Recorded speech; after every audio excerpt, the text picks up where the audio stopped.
Bonjour à tous et bienvenue dans cette vidéo où je vais vous partager toutes mes astuces pour vraiment créer des bonnes audiences sur Google Ads qui vont vous permettre de cibler directement vos clients idéaux.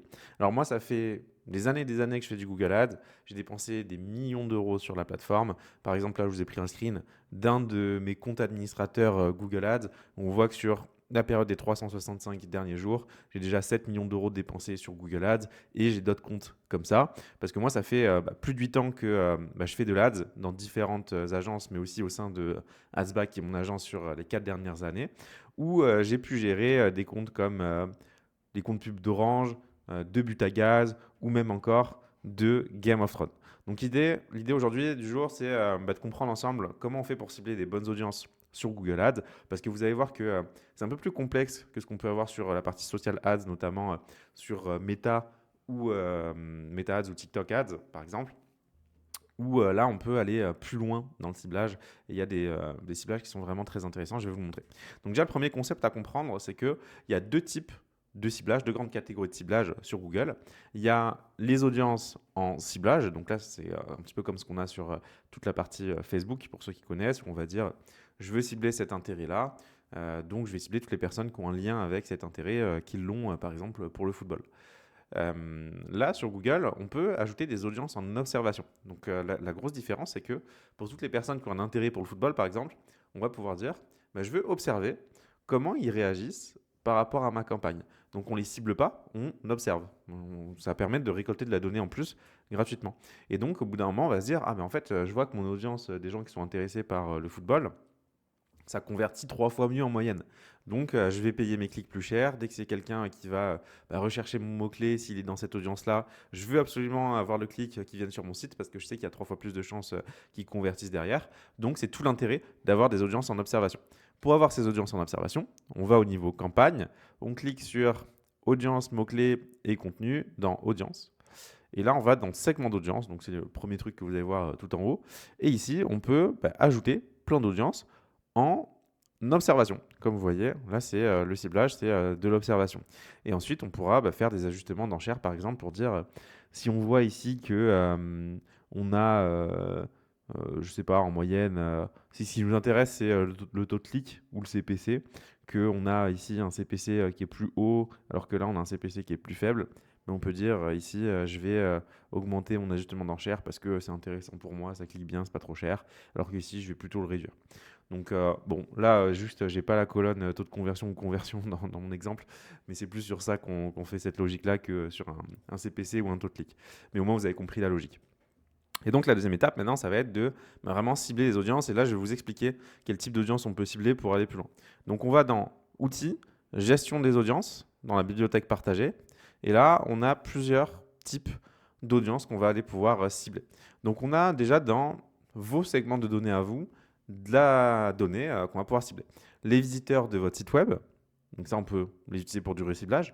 Les utilisateurs de vos applications, les utilisateurs de YouTube, on peut cibler, si on connecte la chaîne YouTube, vos abonnés, les gens qui regardent vos vidéos. Et ça c'est très intéressant. Par exemple, moi j'ai déjà eu des clients dans la formation qui ont 100 000 abonnés sur YouTube.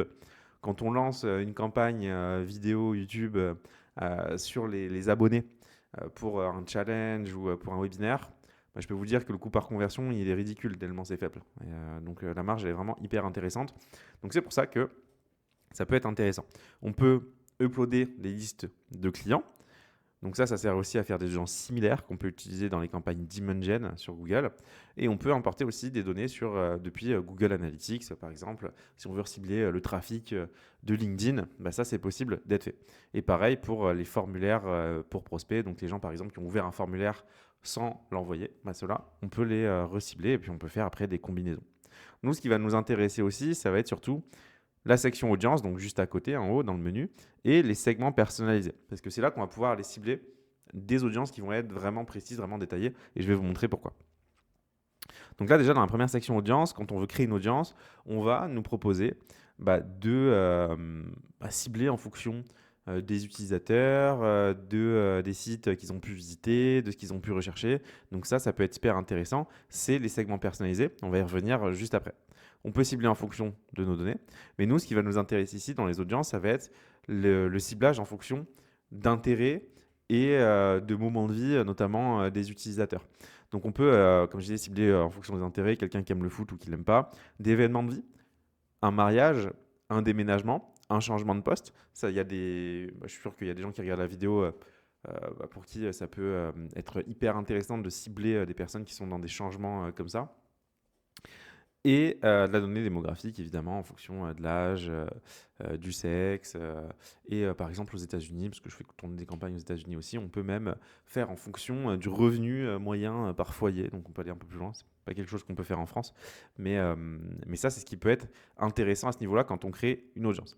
Et derrière, on peut faire des exclusions aussi pour se dire, je ne veux pas non plus toucher ces personnes qui appartiennent à une certaine catégorie d'audience. Derrière, si on va dans segment personnalisé, pour moi, c'est ce que je préfère. Là, on a deux grands types de ciblage que j'affectionne particulièrement. C'est en fonction d'une intention d'achat ou d'un terme de recherche. Donc, par exemple, si quelqu'un a recherché acheter un vélo sur les 30 derniers jours sur Google, je peux ajouter ce terme de recherche-là pour créer une audience de toutes les personnes qui ont fait des recherches qui sont égales ou similaires à cette recherche-là et donc pouvoir recibler des personnes qui ont montré une intention sur d'autres canaux. Et en gros, le gros avantage, c'est que derrière, si je fais bien ma publicité, plutôt que de payer le clic, je prends un exemple, 10 euros, vous allez le payer 50 centimes sur du display ou du YouTube, mais tout en sachant que la personne, elle a déjà fait des recherches, elle est intéressée, elle est vraiment dans une logique d'achat, donc elle est mature par rapport à sa décision. Et autre chose qui peut être super intéressant, c'est en fonction des personnes qui consultent certains types de sites web ou certains types d'applications. Donc ce que vous pouvez faire là, à ce niveau-là, c'est faire une liste de tous les sites web sur lesquels vos personas, vos clients idéaux, ça fait partie de leur parcours sur le web.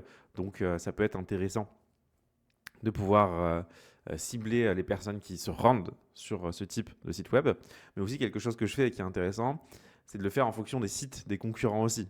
Pour dire, je veux cibler les personnes qui visitent aussi tous les sites qui sont de mes concurrents ou similaires, ou pareil pour les applications, pour vraiment aller chercher du trafic qui va être qualifié. Donc voilà le type d'audience que moi j'utilise sur Google Ads et qui peut être intéressant d'utiliser à votre tour pour vos campagnes. Je vous laisse me dire en commentaire si vous avez des questions par rapport à tout ça. J'y répondrai avec plaisir et je vous souhaite une très bonne journée.